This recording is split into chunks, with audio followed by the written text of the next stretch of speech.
Okay, so here we are with the week ahead for, what is it, December 9th through the 15th with the full moon on the 12th, which is the chart that I have up now.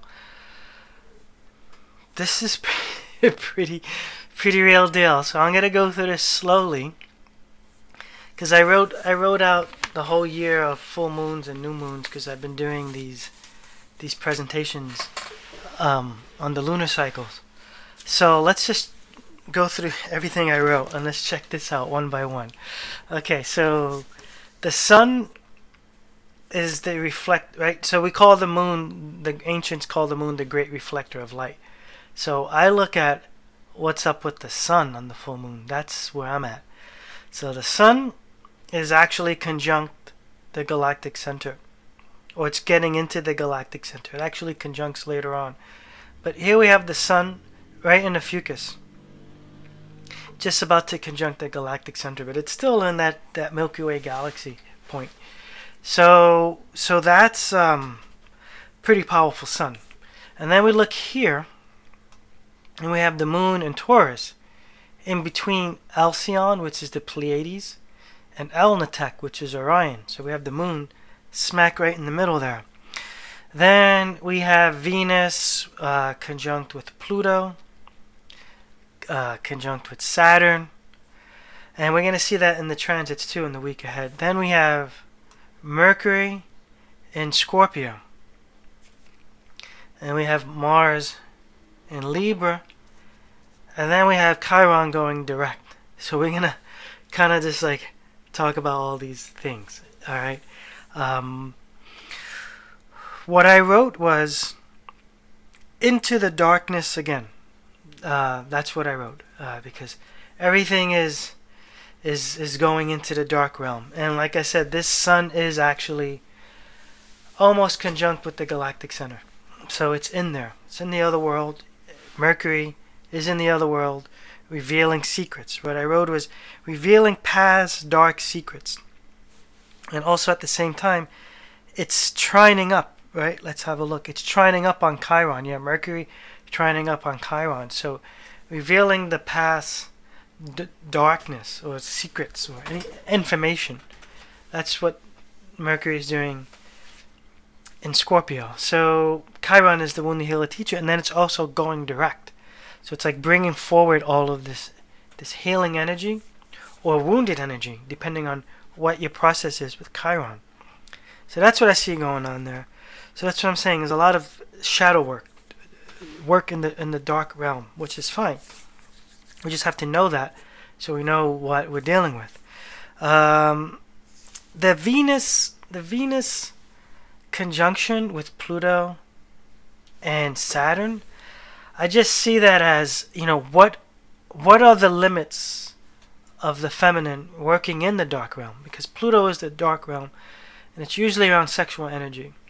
A lot of feminine energy is about transmutation, birthing, and changes, right?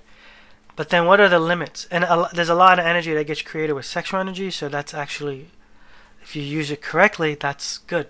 And that's what the high priestess kind of energy is. So that's kind of going on, but then Saturn is like, what are the limits of that? Of the reality of where you are, where you exist, and the society that you're in. So that's kind of what Venus is dealing with. So Venus is also dealing with working with that type of energy.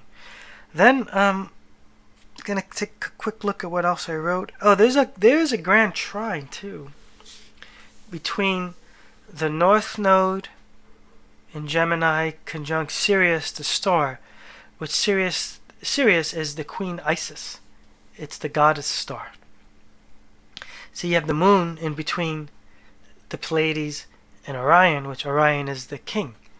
It's so there's something going on here, and then it's trining up with Mars in Libra, which Mars is also dealing with, which we'll see in the transits I have written here, or I think I wrote it before. It's dealing with the realms of the living world and the below world, underworld and the living world. So Mars is battling that right now, and it's trining on Neptune in Aquarius. So this, and it's trining on the north node, so forward momentum.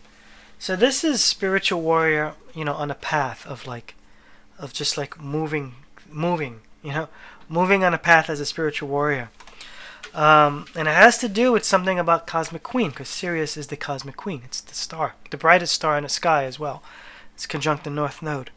So there's a lot of work going on this week, just based on this full moon on the 12th. Now let's pull up the transits for the week. Move my screen. So these are the transits that are kind of like what we're actually really dealing with during this week that the full moon is happening. Full moon's in Taurus, by the way. I think you saw that in the chart, but I get carried away where the sun is. But the full moon is in Taurus. And I don't know what tropical astrology is saying, but it's, if you look in the sky, it's in Taurus. I don't know what to tell you. So let me take my notes here. So here we have the Mercury trine Chiron. So this Mercury is in Scorpio. Right? Let me just point that out right here. See? Chiron is actually starting to move direct on, looks like on the 12th. It'd be full direct motion by the 14th. So Mercury is heading into Scorpio to do the shadow work or to reveal secrets or things of the past. Like Mercury in Scorpio is usually information that has been hidden, occult, the past, or just even hidden, or that's why they call it secret. So that's kind of where Mercury is dealing with, and it's trining on Chiron, so there's some healing going on there, or wounds being expanded, because you also see Jupiter squares on Chiron. See, it's going on, and then Chiron goes direct. So Jupiter is in Sagittarius now, moving forward out of the galactic center. So this is what I see with the Chiron stuff, is it's expanding. And expanding those wounded or those healing areas. Depends, again, where the Chiron work is within the person. Also where the shadow work is within the person, because that's where Mercury is going into. So it just depends where that is. But Jupiter expands whatever that Mercurian energy is. Jupiter just expands that. And we spoke already about Venus and Saturn conjunction, Venus and Pluto conjunction. So this is that feminine energy. It's about transformation or transmutation through sexual energy or that feminine energy. And it's all conjunction, which is good, but Saturn is like, where's the limits? What are your limits? And Pluto with Venus is, the transmutation, that Phoenix rising energy. So there can be some stuff going on there with the feminine for sure, but she's with the elders. I also consider Saturn and Pluto. It's in Sagittarius. I consider that the realm of the elders, where the elders are sitting and they're watching change or they're guiding change, because this is the Saturn-Pluto conjunction that we've been all talking about. This is the big one that's going to go kaboom sometime, I think it's in January, February. This is the big transformation and the restructuring. So this right now in Sag is the seat of the elders watching transformation happening. So now Venus is there having that experience.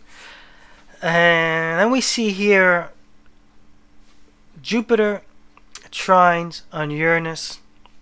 It looks like a long one. It starts on the 11th. So Jupiter, this is big changes or big freedom or big awakening, big changes. It could be a possible release moment or a aha moment or a wow moment, because the past few weeks you saw, even now, there's still like going into the dark, going into the past, going into the shadows, going into the wounds and healing with the Chiron. So the past few weeks has been all about that, and this full moon that's on the 12th is all about that too.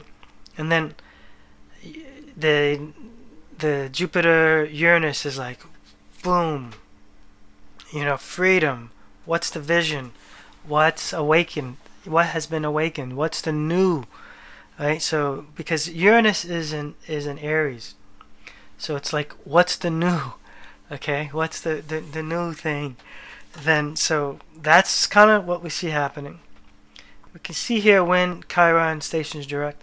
But here's that trine again, that Mars Neptune trine with Sirius, which was the grand trine. So the same thing. This is like spiritual warrior. Mars is in Libra, same as before. This is the testing of the warrior spirit. I think this is the testing of the warrior spirit, and it's related to the divine feminine because that's Sirius, the brightest star in the sky, which is Isis. So there is like a test for Mars as well, because Mars is in Libra, right here. Yeah. So it's being tested. Okay. So that's this week. This is a pretty intense week. This is more, in a nutshell, surrounded around the full moon. This is more of going into the shadows, bringing out the information from the shadows, from the dark realm, and revisiting those wounds and healing those wounds once again, and testing yourself, testing your warrior.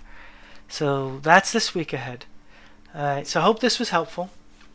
Pretty intense week, but you know, why not? Alright guys, so I'll see you on the next video. Alright, bye.